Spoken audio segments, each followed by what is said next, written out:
नमस्कार दोस्तों, current quiz जो टारगेटेड है प्रीलिम्स परीक्षा 2021 को लेकर इस सत्र में आप सभी लोगों का स्वागत है। आइए हम लोग सीधे प्रश्नों पे चलते हैं। पहला प्रश्न आपके सामने है, लालंदर सहतूत बांध के बारे में निम्नलिखित कथनों पर विचार कीजिए। किसके बारे में बात हो रही है, ध्यान देंगे। यहां पे चर्चा हो रही है सहतूत बांध के बारे में। निम्नलिखित कथनों पर आपको चर्चा करना है। पहला है, यह बांध भारत द्वारा ईरान में बनाया जा रहा है। दूसरा है, इसे भारत ईरान मैत्री बांध के नाम से भी जाना जाता है। तीसरा है, यह बांध शहर की पेयजल संबंधी, सिंचाई संबंधी और बाढ़ सुरक्षा संबंधी जरूरतों को पूरा करेगा। उपर्युक्त कथनों में से कौन से कथन सही हैं या हैं? केवल 1 और 2, केवल 3, सभी कथन सही हैं, इनमें से कोई कथन सही नहीं है। तो प्रश्न को आप ध्यान से पढ़ेंगे और इसका सही उत्तर देने का प्रयास करेंगे। तो इसका सही उत्तर होगा, यह बांध भारत द्वारा ईरान में नहीं, ध्यान देंगे, यह ईरान में नहीं, कहां पे बनाया जा रहा है? अफगानिस्तान में बनाया जा रहा है।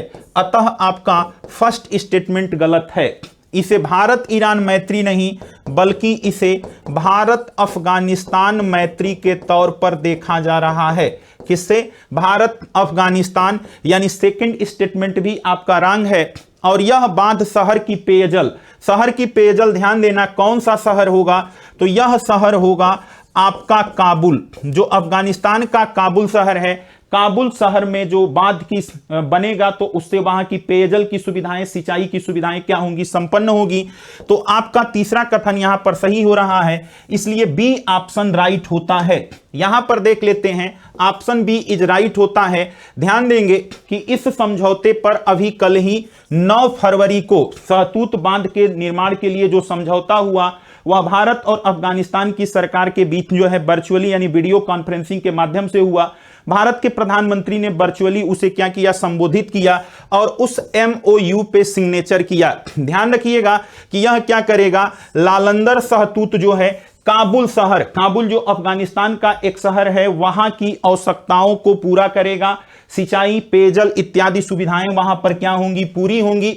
और उसके बाद यहां पर आपको यह भी ध्यान देना है कि भारत अफगानिस्तान मैत्री बांध, इससे पहले जो है क्या है, भारत अफगानिस्तान मैत्री बांध जिसे सलमा डैम के नाम से जाना जाता है, वह 2016 में उसका उद्घाटन किया गया था। अर्थात यह बांध जो है यह भारत द्वारा दूसरा बांध है, भारत द्वारा दूसरा बांध है जिसका निर्माण किया जा रहा है। इसकी घोषणा कब हुई थी? तो याद रखिएगा, नवंबर 2020 में विदेश मंत्री जयशंकर के द्वारा, भारत के जो विदेश मंत्री थे, विदेश मंत्री द्वारा इसके निर्माण की घोषणा की गई थी। इसके निर्माण की घोषणा की गई थी, यह याद रखेंगे। घोषणा कब की गई थी? तो याद रखेंगे नवंबर 2020 में। और सिग्नेचर कब हुआ है? 9 फरवरी 2020 को। अगर आपसे पूछा जाए कि यह किस पे बांध बनाया जाएगा, तो ध्यान रखिएगा, यह बांध काबुल नदी बेसिन क्षेत्र में, काबुल नदी बेसिन क्षेत्र में यह बांध बनाया जाएगा। ठीक हो, यह बांध बनेगा। ओके, तो यहां पर आपका राइट आंसर क्या होता है? आपका राइट आंसर होता है बी। इसका सोर्स क्या है? तो आप आज की अगर PIB को देखेंगे तो PIB की यह न्यूज है, PMO से, प्रधानमंत्री कार्यालय से, अफगानिस्तान में लालंदर सहतूत बांध के निर्माण के लिए समझौते ज्ञापन पे क्या हुआ है? हस्ताक्षर हुआ है। और 9 फरवरी को इस पे क्या किया गया? हस्ताक्षर किया गया। जहां पे कौन से थे? मोहम्मद अशरफ गनी वहां पे उपस्थित थे। तो यह खबर आपकी PIB से थी और उससे बनने वाला प्रश्न था। दूसरा प्रश्न आज के क्विज का है कि भारत के कृषि क्षेत्र के संदर्भ में निम्नलिखित में से सही कथनों का चयन कीजिए। ऑप्शन ए है, कृषि क्षेत्र का लक्ष्य वर्ष 2022 तक निर्यात को, यानी एग्रीकल्चर निर्यात को 3 गुना बढ़ाना है। दूसरा है, देश में 90% से अधिक किसान छोटे और सीमांत हैं।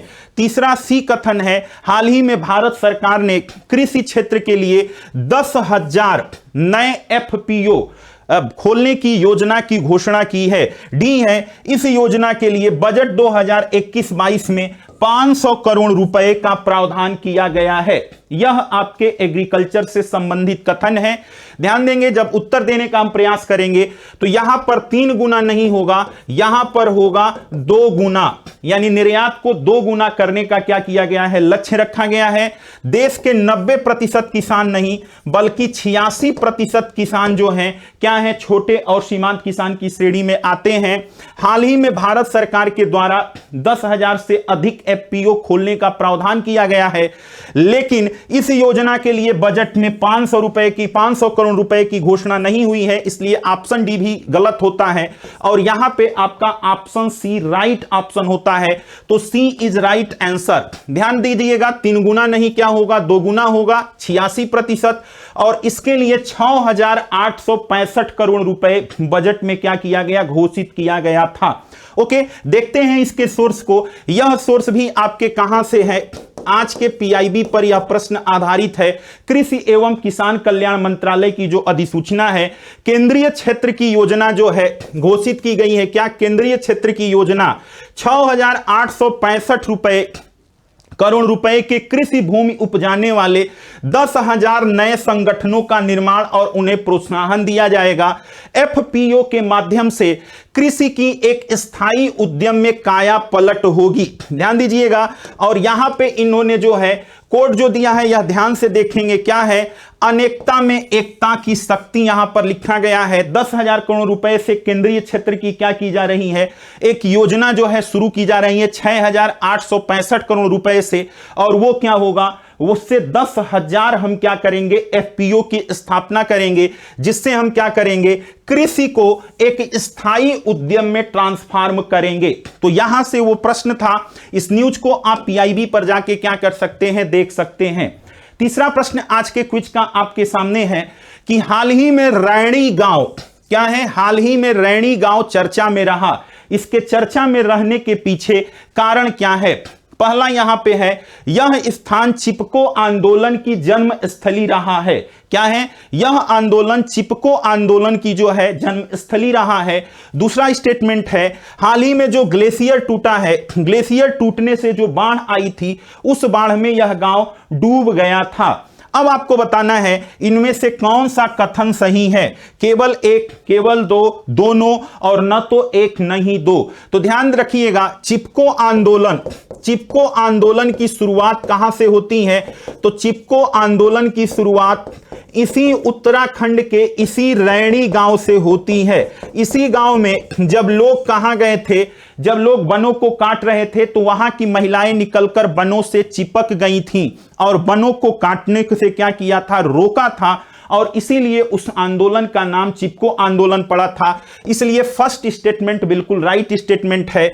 और अभी 7 तारीख को जो ग्लेशियर जो है वहां पे पिघला था और उसके चलते जो बाढ़ आई थी, उस बाढ़ में यह गांव जो है क्या हो चुका है, डूब गया है। यह भी कथन क्या है, यह भी कथन सही है, और इसलिए आपका यहां पे दोनों ऑप्शन सही होता है, अर्थात option C is right answer. यह दोनों आंसर यहां पे क्या है, सही है। ध्यान रखेंगे, option C is right answer है। ध्यान दीजिएगा कि उत्तराखंड के चमोली जिले में जहां से चिपको आंदोलन की शुरुआत हुई थी, वहां पे रैणी गांव की महिलाओं ने 70 के दशक में चिपको आंदोलन को चलाया था।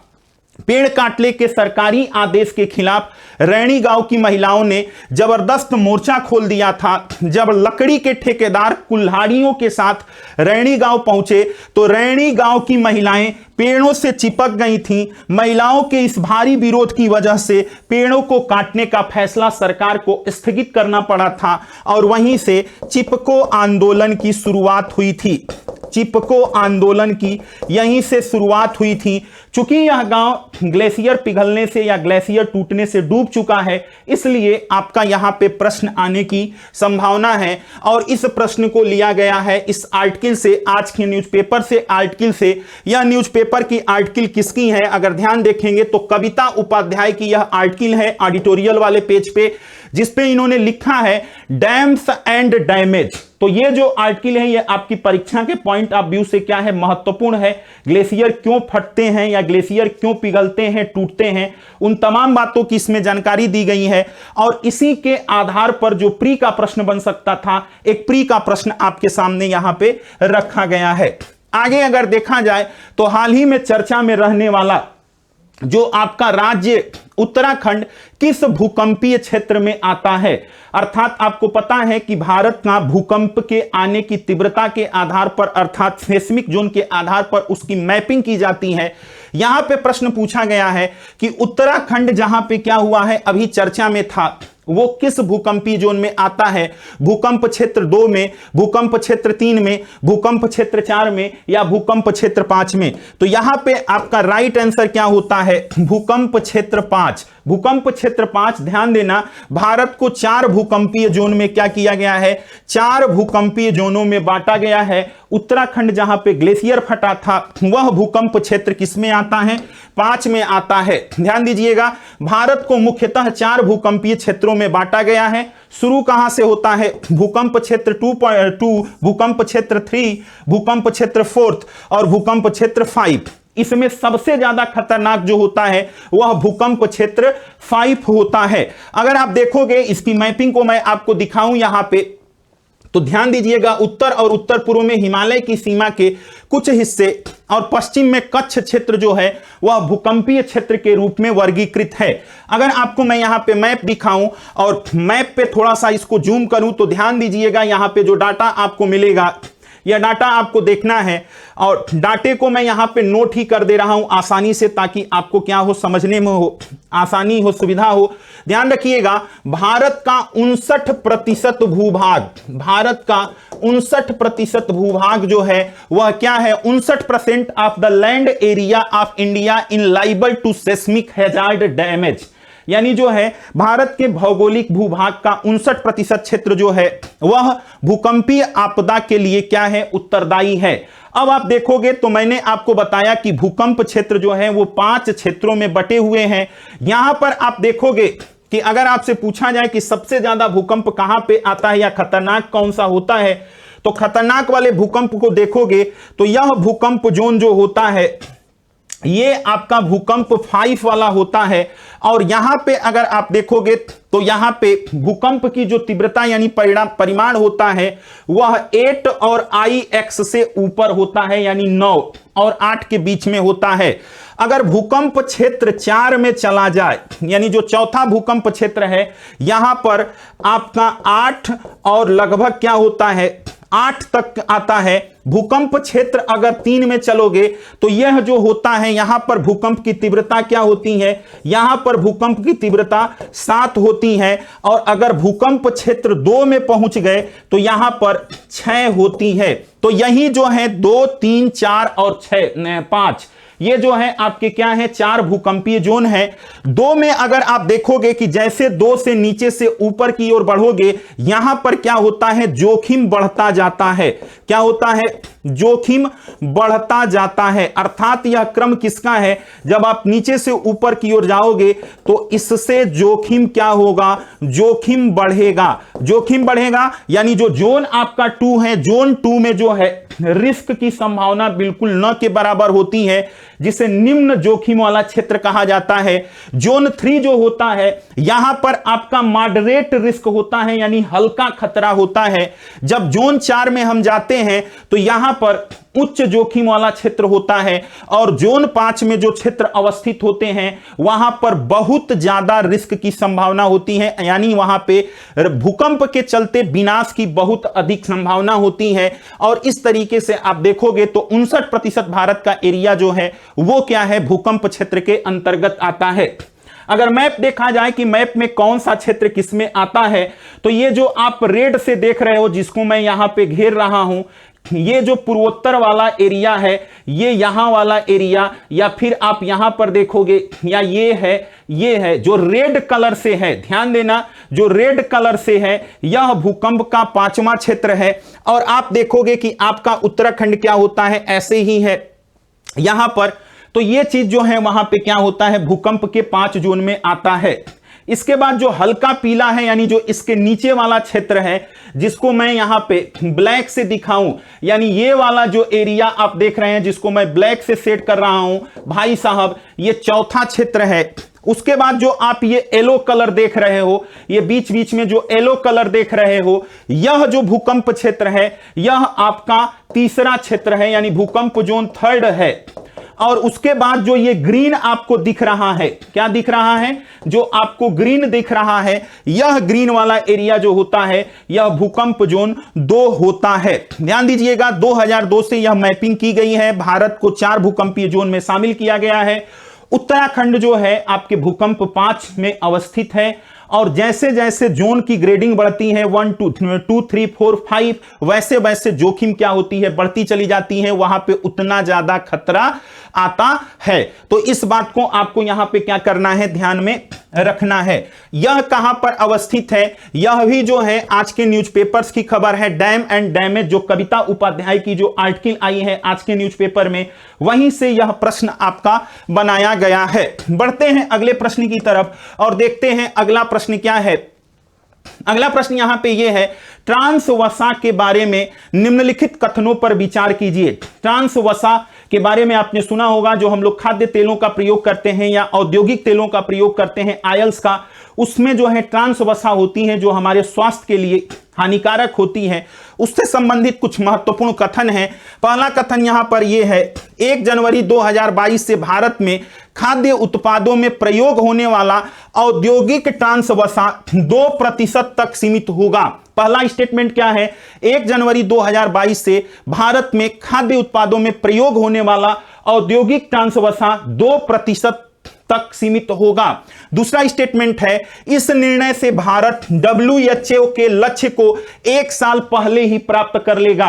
अर्थात WHO और अन्य कुछ देशों ने एक कमिटमेंट किया है, जिस कमिटमेंट के अनुसार 2023 तक ट्रांस वसा को क्या करना है, आपको 2% के स्तर पर लाना है। भारत कह रहा है कि हम इसे क्या कर लेंगे, 1 साल पहले ही पा लेंगे। आपको बताना है इसमें से कौन सा स्टेटमेंट सही है। जब इस स्टेटमेंट पे आप विचार करेंगे तो आपका फर्स्ट स्टेटमेंट भी सही है, दूसरा स्टेटमेंट भी सही है, और यहां पर आप देखोगे तो यहां पर आपका दूसरा आंसर क्या हो जाएगा, राइट हो जाएगा। अर्थात ऑप्शन सी इज राइट, दोनों ऑप्शन सही हैं। भारत ने 1 जनवरी 2022 से खाद्य पदार्थों में औद्योगिक ट्रांस वसा को 2% तक लाने की क्या की है, FSSAI जो होता है इसने इसका क्या किया है, कमेंट किया है। यह बिल्कुल सही है। और WHO ने जो है, WHO ध्यान दीजिएगा, WHO प्लस अन्य औद्योगिक कंपनियां जो हैं, अन्य औद्योगिक कंपनियां, यहां पर कंपनियां इस लक्ष्य को पाने के लिए 2023 तक के लिए यह लक्ष्य रखी थी। भारत 1 साल पहले इस लक्ष्य को पाने का लिए क्या है, तत्पर है। इसलिए यहां पर ऑप्शन 2 आपका क्या होता है, राइट होता है। तो यहां पर ऑप्शन क्या होगा, सी आपका सही उत्तर होगा। क्या होगा, सी आपका सही उत्तर होगा। ट्रांस फैट कहां पाया जाता है, ध्यान देना, तेल तथा खाद्य पदार्थों की सेल्फ लाइफ को बढ़ाने के लिए तथा उनके स्वाद को कांस्टेंट स्थिर करने की के लिए हम क्या करते हैं, ट्रांस फैट का प्रयोग करते हैं या उसमें सहायक होते हैं। ट्रांस फैट जो है एसिड के रूप में भी जाना जाता है। इसके उपभोग से, जब हम इसका उपभोग करते हैं तो कम घनत्व वाले लिपोप्रोटीन या LDL, जिसे खराब कोलेस्ट्रॉल भी कहा जाता है, के स्तर में वृद्धि होती है और उससे आपकी तमाम प्रकार की बीमारियां होती हैं। और आप देखोगे कि ये नॉर्मल जो है आर्टरी है, और जब आप इसका सेवन बढ़ाने लगते हैं तो फिर इस तरीके से ये फेज 1 है, फेज 2 है, फेज 3 है, फेज 4, और कैसे आप जो है समस्या की तरफ बढ़ने लगते हैं। और यहां पर आपका ये जो सिंह दिखाया जा रहा है, यानी यह स्वास्थ्य के लिए क्या हो जाता है, बैड जो आपका है कोलेस्ट्रॉल वह बढ़ जाता है, और इससे स्वास्थ्य संबंधी अनेक समस्याएं आने लगती हैं।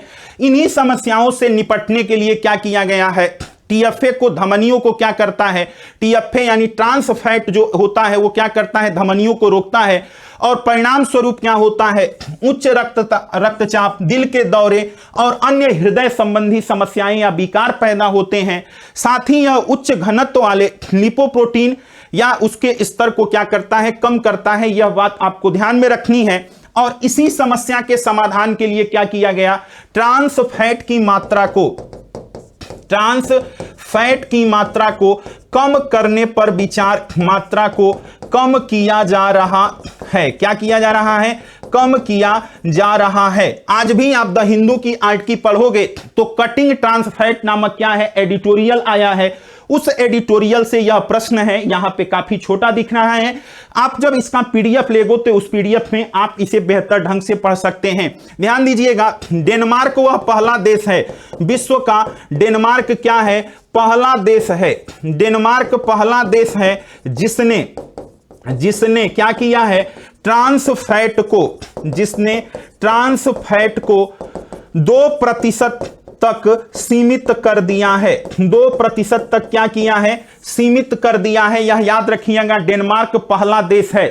2016 में ध्यान देंगे, यहां पे 2016 में भारत ने क्या कहा था, 2016 में भारत ने ट्रांस फैट की मात्रा को, ध्यान दीजिएगा, ट्रांस फैट की मात्रा को 10% से घटाकर 5% पर सीमित करने की बात कही थी। जब इससे आप आगे बढ़ेंगे तो 2016 में भारत ने क्या कहा था कि हम ट्रांस फैट की मात्रा को क्या करेंगे, 10% से घटाकर 5% के स्तर पर लेके आएंगे। नवंबर 2020 में, ध्यान दीजिएगा, नवंबर 2020 में यह कहा गया, भारत के द्वारा कहा गया कि 2021 तक ट्रांस फैट की मात्रा को 3% के स्तर तक क्या किया जाएगा, 3% के स्तर तक सीमित किया जाएगा। क्या किया जाएगा, सीमित किया जाएगा। और अब नया लक्ष्य क्या आ गया है, 1 जनवरी 2022 से क्या कर देंगे, ट्रांस फैट की मात्रा को कहां पर रोक देंगे, 2% के स्तर पर, 2% के स्तर पर सीमित कर देंगे। और ऐसा ही कमिटमेंट किसने किया था, WHO ने किया था। आपको यहां पर धातव्य हो कि इकोनॉमिक जो यूरोपीय यूनियन है वो पहले ही इस लक्ष्य पे उसके सभी देश काम कर रहे हैं। लगभग विश्व के 32 देश, ध्यान दीजिएगा, लगभग 32 देश 2% के लक्ष्य को, 32 देश जो हैं 2% के लक्ष्य को प्राप्त कर चुके हैं, लक्ष्य को प्राप्त कर चुके हैं। तो यह चीज आपको यहां पर क्या करनी है, यह चीज आपको ध्यान में रखना है। यह करंट क्विज का आज पहला सत्र था जो PIB, the Hindu, Indian express के महत्वपूर्ण न्यूज पर आधारित है। उम्मीद है आपको यह पहल पसंद आएगी और आपकी जो प्रीलिम्स की परीक्षा 2021 में होने वाली है इससे आपको मदद मिलेगी। आप हमेशा की तरह इस सत्र को अपना स्नेह देंगे, प्यार देंगे, लाइक और शेयर करेंगे। मिलते हैं पुनः करंट क्विज के दूसरे सत्र में कुछ नए प्रश्नों के साथ। तब तक के लिए आप सभी लोगों को धन्यवाद। Thank you all of you.